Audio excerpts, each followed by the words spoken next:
Susune lancip ganjelan boto. Nek pas dandan wedok niku Sucipta, nek pas ngeten iki Surata. Dadi rata ora ana mbrenjul-mbrenjule. Wardana, Pak. Waria dadane ra ono.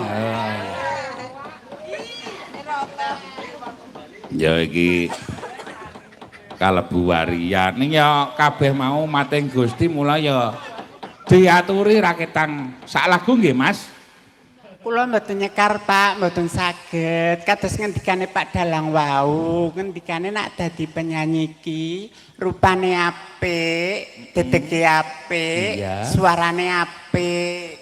Lah wong kula lho rupane ala, banyak kelebihan, banyak kekurangan kok, Pak. Rupane ala ning nek suarane apik ya laris. Suarane mawon kados blek diseret. Rupane ala suarane ora apik ning nek geleman ya laris. Mulane mboten laris mergo mboten geleman, Pak, mboten gelem nyekar ngaten lho. Ya. Tak suwun sak lagu jenengan nggo gawe tamba kangen ning kanca-kanca iki karo jenengan. Lagune napa, Pak? Hah, monggo kersa. Mliwis putih aget, Pak. Mliwis ki sing nggo gawe budalan buta kae.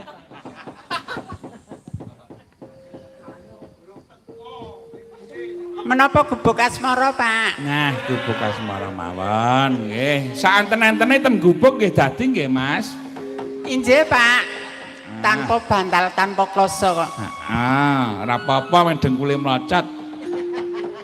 Ranggo bantal, ranggo kloso. Ha iya. Ya piye carane? Heeh, piye carane rondodok ya ora apa-apa ya. Iya. Mangga gubuk asmara.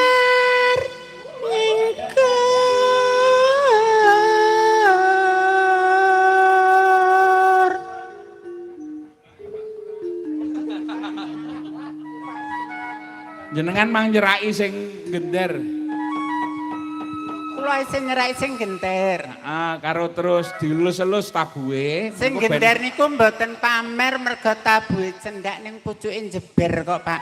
Oh iya, tabuhe cendak dasare dedeke ya cendhek. Mula ya cendhek. Nek dedeke semono kok tabuhe dawa dadak dilempit. Wiwitane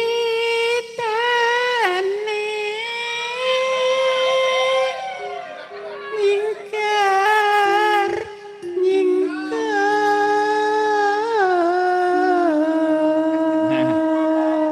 Suwe-suwe ya pas ya. Iya. Lingsep yen kemutan.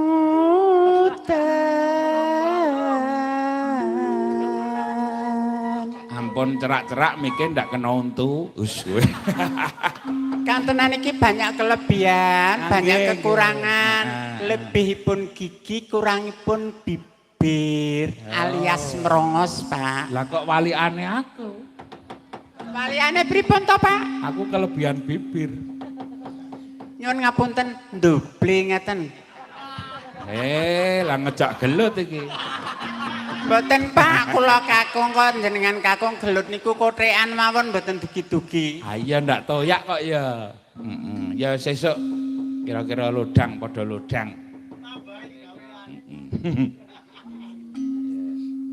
Nano. Insep yen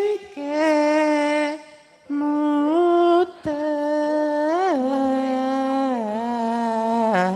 Rasa jengek-jengek Mas ndak malah kancaku do pengen apa? Pengen balan.